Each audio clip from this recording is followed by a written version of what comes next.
Lauren. Hi, I'm Anissa. And I'm Sophie Hannah, and I want to welcome you to episode 38 of Ethnically Speaking, the show where we discuss everything affecting the UK's highly melanated communities, from current affairs to pop culture and everything in between. Now, you know we always keep it 100, and today we're going to be talking about the judgment we make of other people. Now, the reason why I say this is because 100 young black men were recently removed from the Metropolitan Police gang violence matrix, which is the database where people's names and details are stored if the police believe that they pose a risk to committing gang violence in the future. Now, everyone on the database is given a score indicating how likely they are to offend or re-offend. However, it's been revealed that many of the people on the list are on there because of people they are believed to know or people that they are associated with, rather than something that they have done themselves. And it's been shown that the people who were removed from the list have not re-offended or offended or committed a crime since being removed. I want to know, is it wrong to judge people by the company that they keep? And do past actions necessarily predetermine what people are going to do in the future? Or their future behaviour, does it affect that? I will firstly say that just judging people in general is wrong, or you should just try to restrict it as much. So that would be my general statement. But in regarding to judging people in relation to what company they keep, it's almost like a hard thing to answer, because I feel like sometimes when you're getting to know someone, or even like when you meet someone or pair with them, the relationship that they have with their friends, or even who their friends are, is sometimes a little piece of them. It helps widen your perspective on who that person is, and it gives you a more rounded picture of who they are, what their interests are, and etc., etc. So when you take all of that into consideration, it's kind of hard, I guess, to separate someone from their friend. If, for example, you saw their friend do something crazy and you thought, but why is this person okay with that? And then it's like, oh, well, maybe she thinks that it's okay to do that. And so that then may cause you to have judgment, and maybe you didn't want to judge, but just unconsciously you have judged because you thought, well, her friend's moving mad, but she's okay with it, so this must mean that she likes it. And so I think that's where you kind of fall into that territory of, it's kind of hard to separate the two. But I think as humans, as we all know, we all have friends and associates, etc., who probably do a lot of things or have different lifestyles to us that we don't agree with or we don't participate in. So you do understand as you get older that you can separate it, but it is hard just on that, I guess, first touch with someone, if you've seen their friend and kind of seen their friend do certain behavior, to not to not associate it with that person. And then about the past behaviors, if we can use it to predict future behaviors, for me, I could see why you would, because, you know, humans are creatures of habit. So sometimes when you want to see what's going to happen in the future, you might look at patterns. And so you might look at old behavior, and I can see that. But I think there's a lot of other circumstances and factors that are involved. So I would say, no, you shouldn't use kind of past behaviors to predict what's going to happen in the future. But I could see why you would. I think I can also see why you would, but I think the important thing to remember is how long ago those past behaviours are compared to what you're judging them against now. When I first read this article, I was fuming, because these these people's lives that are in this matrix are being held against these assumptions just from knowing these people. That's it. Not from any of their actual behaviour, nothing they've been done, nothing they've been convicted of, just because of the company that they kept. And I think that is just absolutely crazy. I'm so glad that we've seen some change there, because that's just not fair at all, in my opinion. Can people change? The age-old question. I think people can change. I think we all know roughly about Anthony Joshua's past, and that he was I don't know about his past. Sorry. Anthony Joshua was convicted of a couple of things as he was rising to like the top of his game. So when he was first in the Olympics as like an amateur junior contender in boxing, they found a substantial amount of cannabis in his car, which he was convicted of and he pleaded guilty to. So he got like a lesser sentence, but he was facing up to 15 years in prison at the time. Yeah, I can't crazy. believe this. Lauren, I've never known this, so sorry to sidetrack you. I was like, Anthony Joshua, what's she talking? Yeah, he, you know, big up Northwest London, but he was going through it when he was growing up, and I that's why I kind of understand like the company you keep, because where you grow up and the people that you talk to allow you to kind of drive your path of the kind of things you're going to get into and the habits you end up doing and creating for yourself, and kind of judge where your moral compass is going to lie and what's right and what's wrong and what you need to do to get where you need to be. So yeah, it's hard. I think you are to some extent the company you keep, but I don't think that should be held in such high regard as statement when it's depending on your criminal status. I wonder, like, do we just have an issue with the guys who were held on the database because predominantly they were black? Because I think it was saying like 8 out of 10 people who were on the database were black, because I think it was wrong. But part of me does feel like sometimes in order to like crack a case, like a criminal case, they will look at the people that they associated with to say, actually, these are the people they roll with, following their whereabouts, and like it helped us to kind of see where that person was going or what they were doing or who else was involved with it. So part of me does understand that actually the people that you move with, especially if you're into crime, especially if you're a road man, I've known some in my time, like, them men roll together. They roll together. And a lot of them weren't like bad. Like the guys that I knew were mostly people who would steal cars. That was their thing, and joyriding. That was their bag. And they did it as a team. They did it together. I saw them together. They were all in it. Do you know what I mean? And when one of them got his girlfriend pregnant and he wanted to be a father, he actually really wanted to be involved in their life, he had to step away from the group. So he still hung around with them sometimes, but a lot of times he wasn't, because he was like, if I hang around with them, I'm probably going to end up in prison. And all of them did various stints in prison. He didn't, as far as I was aware, because he kind of started moving away from the group a bit. So I can understand why the police did it. But I think the fact that it was predominantly black people, because there's an assumption that we're out there committing crimes or doing the biggest gang violence, and also the time limits. If you're having people on there for like years and years, I don't understand why.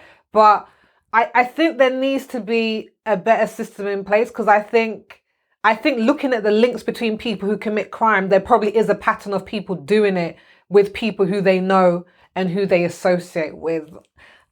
I don't know if I'm going to get hanged for that one, but that's the way I was thinking about it. But you see, for me, the thing is, like, I don't understand why they would have names in the database for obviously people that are associated, but they haven't caught them committing a crime, nor have these people been convicted. I definitely agree with that one, Anissa. Like, I think if they've committed a crime, then you put them in the database. That's something. If they haven't, yes. I agree. That's what I'm saying. I would change. If they've committed a crime and you know that they affiliate with gangs, I can understand you're saying chances are, if it's in a small time period, that they might reoffend, or if they still hang in those areas and this and that. Because when they want to take someone out of crime as well, one of the first things they do is move them areas. They're like, we need to move you to another area so you cannot physically try and associate with the other people. There is something about birds of a feather flocking together. Mm-hmm. Mm-hmm. Yeah, this... Go, Anissa.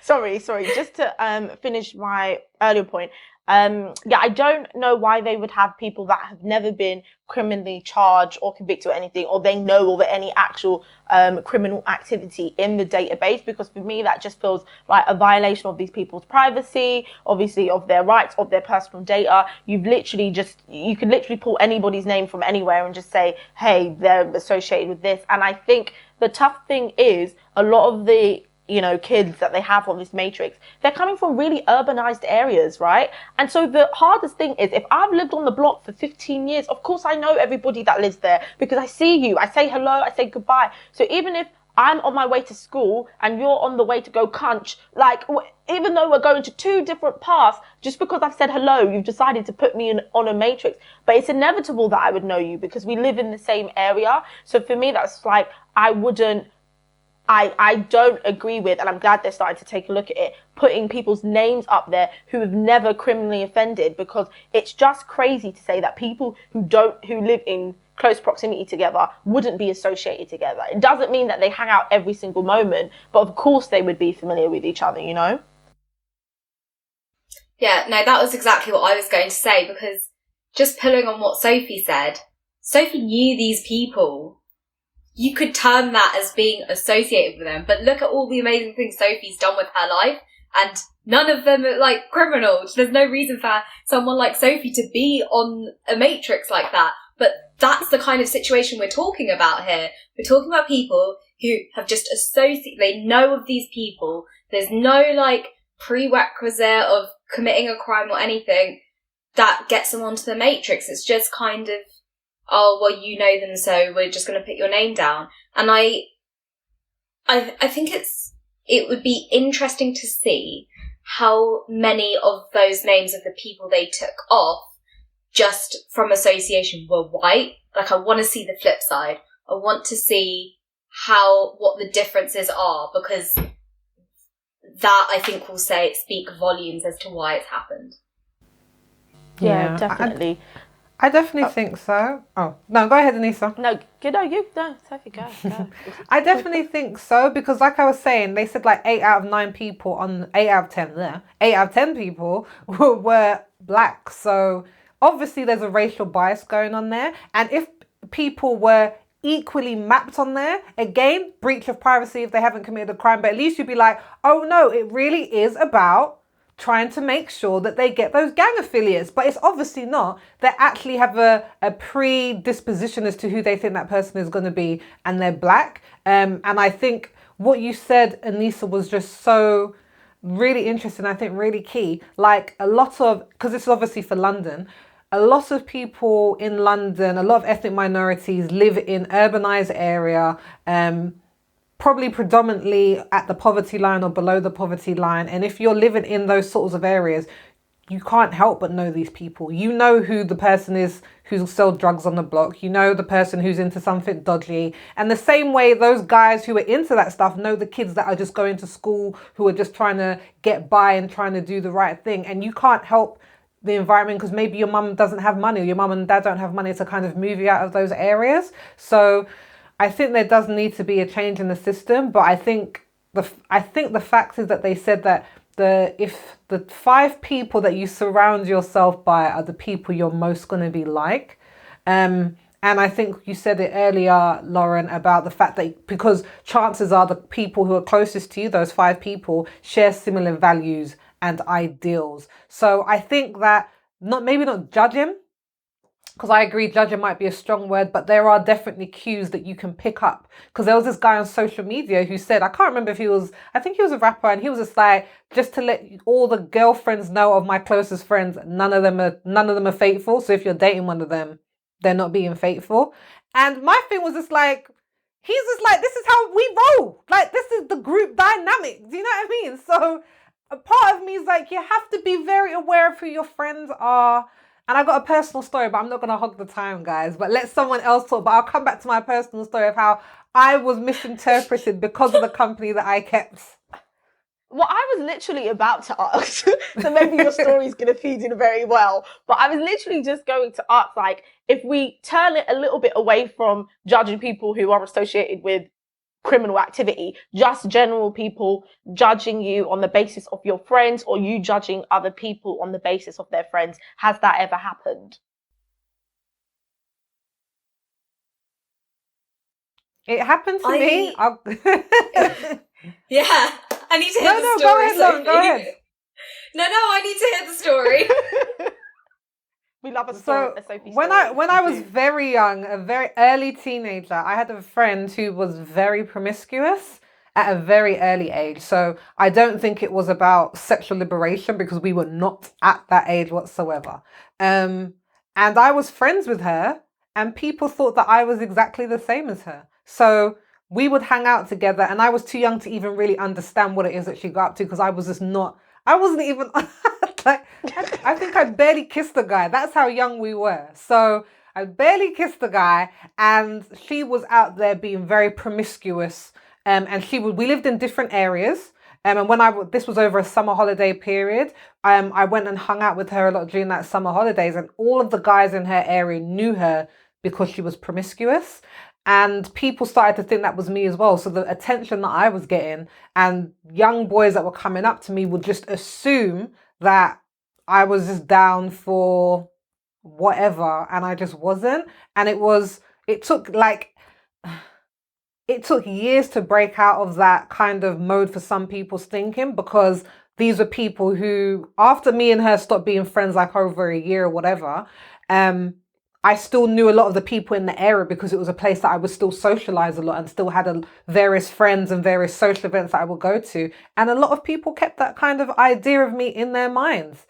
So being around people can have a knock-on effect of who people think that you are, but you just have to be true to yourself. Because even though people had that kind of thought about me, it never bothered me, because I know who I am, and I knew what how I wanted to carry myself, and what I was willing to do and what I wasn't willing to do. But I don't think that it's something, looking back now, I probably a lot earlier would have stopped hanging around with her.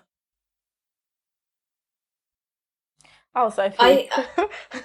I'm glad you told us that story. I was like, yes, I'm listening. I'm very much listening. I feel like I've lived a life, guys, honestly. Sophie, you haven't lived a life. If your story is telling anything, you haven't lived the life. Sorry, Lauren. No, it's cool. I was gripped too. I don't have any stories, and I don't think I ever got into the wrong group, or I don't know, maybe it's really naive of me, but I don't think I knew any wrong groups to get into, or like... That's a good thing! That's a good thing!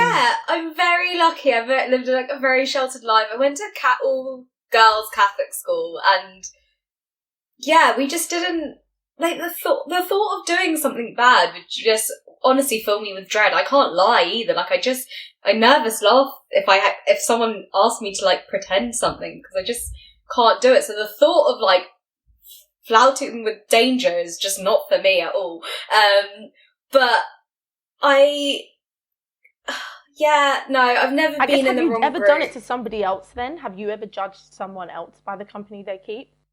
Well, this is what I was going to say. I think a really important thing to take from this is that you can't be in control of what other people are going to think of you, but you are in control of what you think of other people.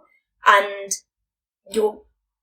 everyone's like, unconscious bias, but no, I think a lot of it is conscious bias that you need to, like, make yourself aware of. And I think that's a really important thing here, and everyone has the potential to change and be something different to what you think they are, and there's a lot more to that.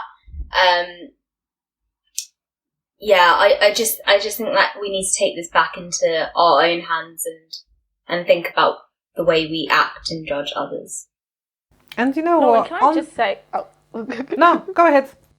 I was about to say, I was just listening to your story, Lauren, and I keep thinking, because you were like, you went to an all-girls Catholic school, so there were no wrong groups. I was thinking, are you crazy? In an all-girls school? I was thinking, like, that's where it all goes down. No, it was wild. We did wild stuff, but, like, it wasn't, like, dangerous or, like, criminal. I think something that like Sophie said was like she like really like knew herself and knew who she wanted people to think of who she was. And I just remember my parents being like, don't get in the wrong crowd at school, like don't mix with the wrong people. And it was like drilled into me from a young age to like not do anything and not get in with the wrong group. Not that I knew that there were any because I thought everyone was great. But yeah, I think that's really important because I don't think I can definitely say now, looking back, I didn't know who I was. I didn't know what I wanted to be. I was very easily influenced. I kind of still am very easily influenced, but I'm very lucky that I've had good people around me to be good influences in the way that I should act and the things that I should believe and have similar morals. And I think that's a really, really important thing that Sophie said. But yeah, all Catholic girls' schools are wild. I will attest to that. Just because not I criminals. was going to say, Lauren, I was really like, okay. I tried to just double check. Well, I just want to be clear. I don't even think it was me knowing myself at that age.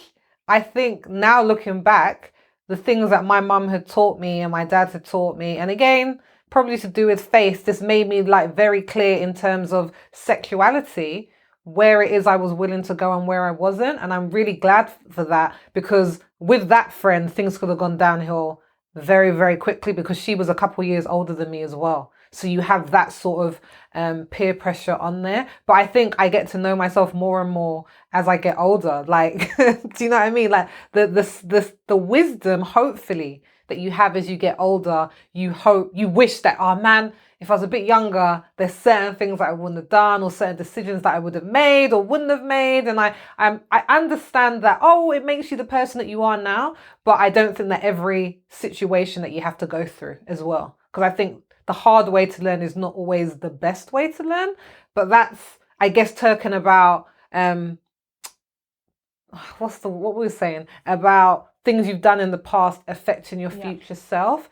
And I think that a lot of the times why we don't want to think that people can change is because of the way their actions have hurt us in the past. Because I don't think it really becomes real until then, until it's going to have like a direct effect on you, if that makes sense. So I can give you an example. Oh gosh. So the reason, oh gosh, this is wild, guys. Honestly, it makes me think about what was I doing in my young years. If you don't want to, Sophie, do not. I'm not using no names. So okay. The reason why myself and that girl stopped being friends is because she got pregnant by the guy that I really liked when we were like teenagers. No. And like, it kind of blew up the friendship. And some years later now, that guy contacted me when I was just before I started dating my husband and was like, did you want to go out? I was just like, no. I was just like, he had a friend by my ex-friend. It's just weird. I'm just not interested in that. And he was just like my childhood love.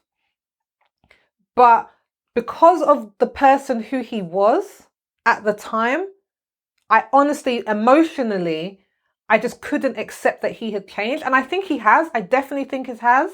But emotionally, I'm just like, I can't put myself out there again. Like, I remember that feeling at the time and all the things that went around with it. And I think that's the difficult thing when we're trying to trust people in the future. It's always easy to say, and I agree with it, people can change. But it's just like, do I need to let you back in my life to see that change? I'm okay. I'm going to sit back here. Yeah, I definitely believe people.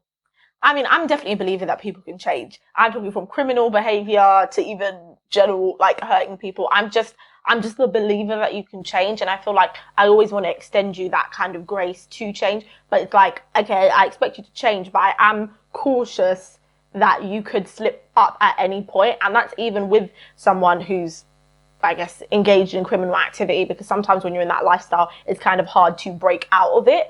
But, and I think that's when the support systems and et cetera, definitely muddles itself in. But when I was listening to both you and Lauren speak, I was just thinking to myself, damn, has this ever happened? Have I ever judged anyone because of the company they keep? Has anybody? And I don't think I've ever judged anybody by the company that they keep, because I'm really big on taking people up as individuals, because as you know, I'm a multiple and I feel like people have made me one person my whole life, even though we've been two different people. So I'm really big on taking everybody exactly as just them. But then when I was thinking about, have I ever been judged for being around the wrong people? And not necessarily have I feel like I've ever been judged by the company I keep, but I think it was things like, you know, I grew up in Peckham. So anytime somebody said, oh, where are you from? I was like, Peckham. They're like, oh, do you know young baby tiny driller? And it was just, they had this expectation of who I was because of where I lived. And so sometimes that association can bear on people's judgment as well, not just the company you keep, but maybe where you live, your environment, your lifestyle, etc., etc. I think that's really understandable from your story, Sophie. I think that's just self-preservation. You don't want to get hurt, do you? Like, at the end of the day, I feel like I've been a bit naive as well, and what I've said is that I am all for people changing, and I do think people can change, but if you've done something that affects me, like what he did, like what that situation did to you, Sophie, I don't think I can give someone a second chance in my life to, like, get back in and give them that second chance to, like, prove that they've changed. But I do think people are capable of change. Just, I don't think it needs to involve me if you've hurt me. Well, we believe people can change. I think that's the general consensus that we have. We never think that people should be defined by the things that they've done in the past, but we've run out of time to talk about this because we've come to the end of another episode of Ethnically Speaking. Thank you for watching and listening, but help us to keep the conversation going. We want to know, do you judge people by the company that they keep, or does someone's past necessarily affect or is an indicator of how they're going to be in their future behaviour? Let us know your answers down below in the comments. And if you want even more of us, don't forget to subscribe via email to have access to Extra Ethnic, which is a special segment exclusively available via email, and the link to sign up will be in the description. Now, if you want a summary of everything we've talked about today, head on over to unitedmelaningroup.com/ES038. The link will also be in the description. And if you've been watching us on YouTube, don't forget to subscribe to our channel, hit that notification bell, and give us a thumbs up so you don't miss anything. We're going to be seeing you again on Wednesday when we're going to be talking about how important is it to have representation behind the camera in print media. But until then, make sure you wear a mask, wash your hands, stay safe, keep your distance, social distance. Just stay at home, guys, and we'll be seeing you soon.